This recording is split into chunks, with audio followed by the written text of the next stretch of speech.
What's going on, guys? Mermaider here with Hell 22. Back again. We do not have Chester with us today. Do you know what's going on with him? Something about swimming in a lake 5 miles, might not make it back alive. Oh, yeah. He went halfway and he gave up, so he went back. Alright. Well, let's get down to it. Last week, you did a review on Powerwolf, right? Powerwolf, that's right. This is a band you guys have to listen to, and I've been trying to convince Mermaider to check it out. But I know, he's not going to be in love with the album, but it's one of those things you have to hear it at least once. It's a German band, and they end up mixing traditional heavy metal head-on into power metal. And when you look at the album cover, as I mentioned in the review, you're going to think it's a gimmick. Like, oh, look, it's wolves wearing, Catholic gear. Oh, look at that. That's crazy. Mm-hmm. The album is called Blood of the Saints, which was taken from a line in the Bible that they like to ponder. But it's a really good album. You should definitely check it out. It's a lot of fun. The lead singer of the band, his name is Attila Dorn. This guy has a voice. It's unbelievable. He can do the operatic stuff, but it's really powerful. So definitely give it a listen at least once. I don't think you'll be disappointed. Yeah, I saw that Powerwolf was being played on the Light and Darkness radio, and I meant to check it out and haven't done it yet. Definitely give it a listen. Now, in the meantime, Mermaider, you actually did a review for surprise, a black metal band. Yep. Name of the band is Ogen. Yep, Ogen. I can't get away from the black metal bands. I don't know why. Love it. Satan, I guess. Yeah, Satan. But yeah, it's a band from Italy that actually is a solo project from this guy named Hartaga. Not quite sure how to pronounce it, but I want to say it was an average album. It was good. It had its ups and downs, but there wasn't too many things that really jumped out. It had a solid recording. It wasn't like the low budget recordings that a lot of the black metal bands do. So I did like that they had like the newer recordings. The growling was pretty heavy. There was a song or two where I felt the growling kind of, got weaker maybe. But besides that, it's definitely an album to check out, and I think that it's definitely a band that'll eventually go somewhere. And what was the name of the album? The name of the album was Black Metal Unbound, which Interesting. I wasn't too crazy about the name of the title. Well, I think we were talking earlier that, in his bio, he said he was trying to make unbound black metal. Oh, yeah. So I guess that makes sense when you get the album title together. But So now you did another one this past week, Project Masquerade. What'd you think about that? Oh, man. This is... I'm gonna tell the truth here, in that we got an email from the guitar player. It's basically his band. His name, and forgive me if I don't say this right, Nude Smeets. He's from the Netherlands. He was in a band called Masquerade in the late 80s, early 90s. So he put together this project, and he sent us a link to it. And judging by the people on the album, I didn't know who any of them were. The drummer was a drummer for Lita Ford, which, for if some of you don't know, she's a rocker queen. But I wasn't sure what to expect going into it. And I'm going to tell you, I was absolutely blown away. Yeah. Because he is a guitar player, but this is not like a guitar album. The guitars are strong, but it's not, some guitar players, they put together a solo album, and it's just solo after solo after solo, and they don't make any sense when they're tied together, and the backing band is just kind of there, and that wasn't the case here. The bass work is phenomenal. I mean, if you like low rumbling bass, then there's some ridiculous bass lines on here. The drumming, spot on. I was absolutely blown away, but the key to the whole album is he gets a couple different singers. There's 6 tracks on the album. 1 is an instrumental. The other 5, he has 4 singers. One guy does 2 songs. The singers are absolutely incredible. One in particular that I want to mention, a gentleman named Dmitry Kostitsyn. He's from a band, I believe the name of the band is Hung. Never heard of them before. This guy put some screams and growls on this song. I nearly shit my pants. I'll just say. I nearly shit my pants. And they have him backed up by a female singer. Her name is Susie Silverstein, I believe. And the combination of the two of them is phenomenal. The name of the album is Nothing But Everything Will Remain. He's trying to secure a label deal now, but worst case scenario, I guess his plan is to put it out on cdbaby.com, release it independently. But definitely check it out. It's a little mix of traditional metal, a little bit of progressive metal, power metal. It's all there. So it sounds like a little bit of a an opera, a metal opera, kind of like. I could definitely see that term being used with all the different. Yep. Yeah. Singers on it. Is there other guitarists on there? Nope. He does the guitar work and he plays the keyboards on there as well. Oh, okay. It ended up being 3 different bass players over the 6 tracks, but definitely some great stuff. So give that a listen if you get a chance. You won't be disappointed. Yeah. So now, Mermaider, today we were trying to think of what we wanted to talk about, and there is a genre of metal that we haven't discussed at this point. One that I'm going to say it makes for a good time. Yeah, it's a fun genre. Folk metal. Folk metal. A lot of the bands that we listen to, El-Wady, Crimfall, Corpaclani, we saw live. Yep. Yeah, they are.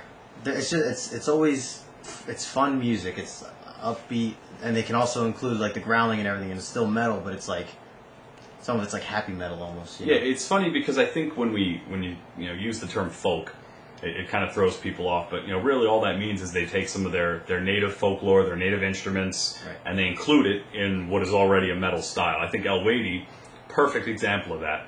They have, the guitars are heavy, the drumming is heavy, there's growling, screaming, it's all there. But then you throw in flutes and pipes and bagpipes, and of course our favorite instrument, the hurdy-gurdy. The hurdy-gurdy. And now you have something different. And I challenge anybody here to go to a folk show and not want to dance. Yeah.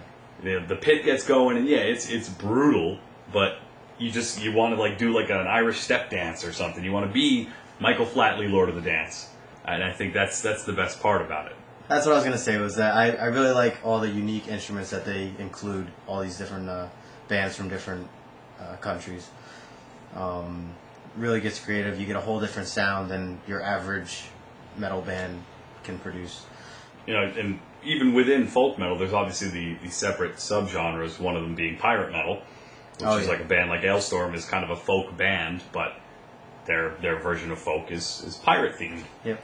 But it's always a good time, and a lot of the songs, now that I'm thinking about it, have to do with drinking. Yeah. Not totally sure why that is. I guess everyone likes to drink. Percival, all over that. Oh yeah, definitely, definitely. Their whole album was about drinking. Yeah, they that was a party album right there. That was. Yeah. I feel the same way about Corpaclani. One of their biggest singles was the song Vodka. And literally, the song is about, I don't want scotch or whiskey, I want to drink vodka. You can't really get much more alcoholic than that. And I think that's part of what makes the music fun, is that these guys are all very clearly drunk. Another band that I wanted to mention was Insufirm. Oh, yeah. Now, a lot of people, I don't know that they would consider them folk, because that's kind of the heavier side of folk. Right. It leans a lot more towards Viking, which some people might even, somewhat include in it. That's another branch, I guess. Yeah, I would agree with that. Then you obviously have to include Amon Amarth in there, and yeah, and that's how you get into all the gateways that lead you into other stuff. Yeah, I think it's fun because it's a way for a band to show off where they come from, and I think that's something that kind of gets lost in metal. Like if you take a death doom band, Swallow the Sun is from Finland, Hellborn is from Spain, Draconian from Sweden, but they sound the same, right, in the sense that they're not including anything from their native country, whereas in folk, everything is based around, even if it's not the instrumentation, like Crimfall, for instance, there's not a lot of native instruments per se, but all the songs are about, Finnish folklore. Yeah. Sweetacra, another good one, Celtic folk metal, Yep. The song about the whole album about the Book of Douth, the Irish folk tale. I think that's really important. I like the crowds that folk metal bands attract, the fans that they attract to their shows. How there's also, instead of your average just moshing at these shows, we've talked about this before, but there's actually people dancing in circles, and the mosh pit kind of turns into like this ring of people that are all kind of locking arms and kicking their feet and jumping, but it's cool. It's a whole different look on it. Which I think is great because it breathes a little fresh air into the metal scene. Yeah. Because everything can't be a bunch of huge dudes with huge beards, scowling and punching each other in the face. The folk metal brings a lot to the table. Now, of course, there are those folk metal bands that are a little more serious, like Moon Sorrow, Uh huh. where they still produce the folk tones, but they I don't know, they have a darker side to them. Yeah, the music is kind of cold. Yeah.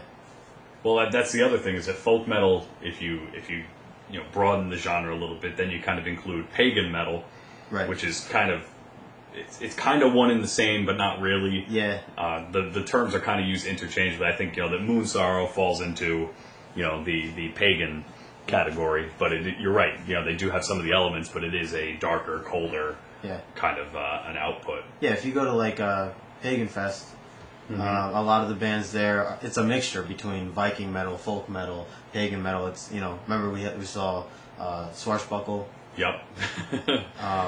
I don't know what to call them. Would you call them pirate metal? I don't even know. Were they hardcore? Or? I mean, you got to call them pirate something because they're the ones yelling to throw your hooks in the air. Yeah, that's right. They didn't want to see the horns. They didn't want to see your fist. They wanted to see your hook, and they wanted to hear you yell, "Arr!" Yeah. Yeah. They were all about it. They were fun. Yeah, they were dressed up, and they had the whole stage set up. Yeah, no, they were definitely fun. See, that's another album I think everyone should, if you ever get a chance, listen to a couple songs on their, not this past album, Crime Always Pays, I think was their latest album. Not so much that one, but the one before it, the name of which escapes me at this moment in time. But definitely, listen to a couple songs, because that's kind of fun metal, too. Yeah. The Cruise Ship Terror. It's only 3 guys in that band, right? Yep, it's only 3 guys, which makes it even kind of crazier when you listen to the music that it's 3 dudes playing it. But and the lead singer was also the bass player, right. And he kind of looked like Kevin Smith. but that's what makes folk great. Is that and really no 2 folk bands sound exactly the same because everyone's coming from a different atmosphere. Yeah, right. They're like El Wadey might sound kind of like Corpaclani, but Corpaclani is not the same thing. Yeah. I would say Corpaclani is like the kings of fun metal. Yeah. Because their whole thing is just dance song after dance song. And they've been around a lot longer than a lot of the other folk bands that are just coming up. You did a lot of, I know you've had your weeks where you kind of went 4 days in a row writing folk metal reviews. Kind of like me and my black metal reviews. Yeah, it's addictive. And I mean, it's the same thing as black metal. You kind of get into it and then you see, this is how black metal is in Norway. Well, how's black metal in Sweden? Or what's black metal like in South America? Right, what's the difference between... Yep, and folk is the same thing. You go, this is... actually, sorry, I just completely sidetracked myself. I was, when we do research for these podcasts, I was doing a little reading, and many people in and around metal consider Amorphous to be a folk band. Oh, yeah? Because their albums are entirely based on Finnish folklore, with the name of which I won't even begin to pronounce. It begins with a T, I believe, but yeah, all the albums are kind of based around that central theme. So a lot of people consider them folk based on lyrical content alone. Yeah, well, I guess that works too then. I mean, if we were to make an album, like let's say a satanic pop album, and we were to make songs about what it's like to live in the U.S., we could be a folk band too. Yeah. You don't really see. I mean, what would you consider like U.S. folk to be? Are there really, aside from like Swashbuckle, like the pirate metal? Do you know of any like United States based real folk bands? Folk metal, nah. No. When I don't know when people take the idea of folk around here, it's more country or like indie rock. Yeah, that's true. It's a little it's looked a little different than other countries.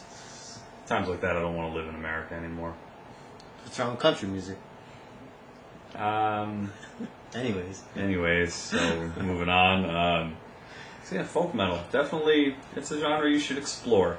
Take some time out, listen to one folk metal a month, and you'll probably find something that you like. Yeah. Chester's evidence. He enjoyed the El Wadey album, and it's kind of hard not to like it. Yeah, so that's about all for this week, guys. A little on the shorter side as compared to our normal, but make sure you're checking out Light and Darkness Radio, as Mermaider said before. They got the new Powerwolf in his rotation now, so you can hear some songs on there, along with a lot of the other stuff we review. And Mermaider, I think you were the one who said it the other day. If we review it, they play it, basically. Yeah. It's kind of the way it works. So check them out. Make sure you check out our store and buy some stuff there. Click on our links to get us paid. And next week we're going to have a semi-exciting announcement to make. So make us some money. Support the bands. Yeah, support the bands. We want you to do that. Go buy a T-shirt and buy an album, and Project Masquerade, keep an eye out for that. Powerwolf's out now. Ogen is available through Colony Records. Go buy all those albums. Yeah. Check them out for realsies.